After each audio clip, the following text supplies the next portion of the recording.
আসসালামু আলাইকুম। সিম্পসন কার্টুনের এই এপিসোডগুলি আপনি দেখেছেন, যেখানে দাবি করা হচ্ছে আমেরিকার প্রেসিডেন্ট জো বাইডেন কোনো মানুষ না, তিনি একজন রোবট। বিষয়গুলো শুনতে হাস্যকর মনে হলেও তারা এ বিষয়ে যুক্তি দেখিয়েছে এবং যারা এই বিষয়গুলি ফ্যাক্ট চেক করেছে তারা বলছে এটা আসলেই সত্য। একটু চিন্তা করে দেখুন তো, আমেরিকার বর্তমান প্রেসিডেন্ট জো বাইডেন তিনি নাকি রোবট। কিভাবে সেটা বিবেচনা করা হলো?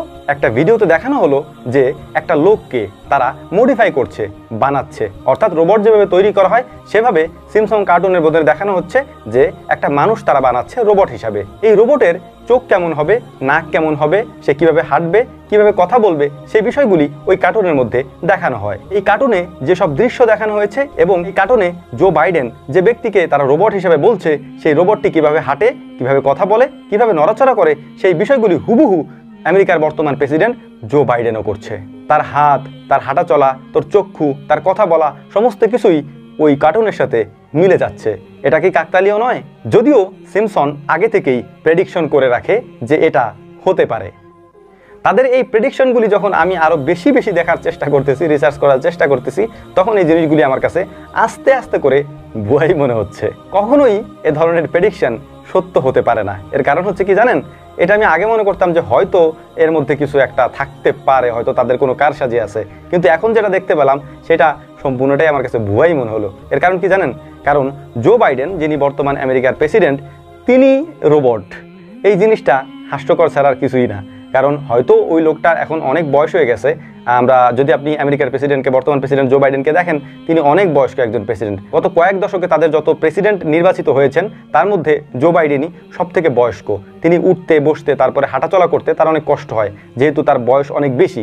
যে কারণেই এখন একটা মানুষ বয়সের কারণে যদি হাঁটাচলায় সমস্যা হয় আর সেটাকে আপনি রোবট বলে চালিয়ে দিবেন, তার হাত ধরতে সমস্যা হয়, তার চোখগুলো ছোট ছোট হয়ে গিয়েছে, গর্তের মধ্যে চলে গিয়েছে, সেগুলাকে আপনি বলছেন যে এগুলা হচ্ছে মানে সে যে রোবট, তার একটা প্রমাণ। এই বিষয়গুলি দেখার পরে হাস্যকরই মনে হয়েছে। যাই হোক, এই বিষয়গুলি আল্লাহ তাআলা আমাদেরকে বোঝার তৌফিক দান করুন। হ্যাঁ, আর একটা কথা আপনাদেরকে বলি, আবারও বলি, আগের ভিডিওতে আমি বলছি এবং এই ভিডিওতে আমি আপনাদেরকে বলার চেষ্টা করছি, এইগুলাকে অবিশ্বাস করার জন্য আপনার মনের মধ্যে যত কিছু লাগে আপনি তৈরি করে নেন, কিন্তু এগুলাকে যদি আপনি বিশ্বাস করেন তাহলে অবশ্যই আপনার ঈমান চলে যাবে। এটা মনে রাখবেন। কারণ আলিমুল গায়ব একমাত্র আল্লাহ তাআলা, তিনি ছাড়া গায়েবের খবর আর কেউ জানেন না। এই পৃথিবীতে কাউকেই আল্লাহ তাআলা সেটা জানার সুযোগ দেননি।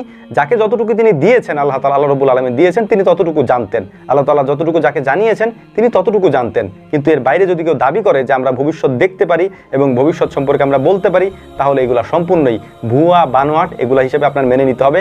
কারণ যদি আপনি তালে তালে পরে বিশ্বাস করে ফেলেন তাহলে আপনার ঈমান চলে যাবে। আর একটা কথা আপনাদেরকে আমি বলে দিই, আমার প্রত্যেক ভিডিওতে আপনাদেরকে এই কথা আমি আজকের থেকে বলার চেষ্টা করব ইনশাআল্লাহ। এই জিনিসটা মনে রাখবেন, আপনি আল্লাহ তাআলার সম্পর্কে যেমন ধারণা রাখবেন, আল্লাহ রাব্বুল আলামিন আপনার সাথে ঠিক তেমনটাই করবেন।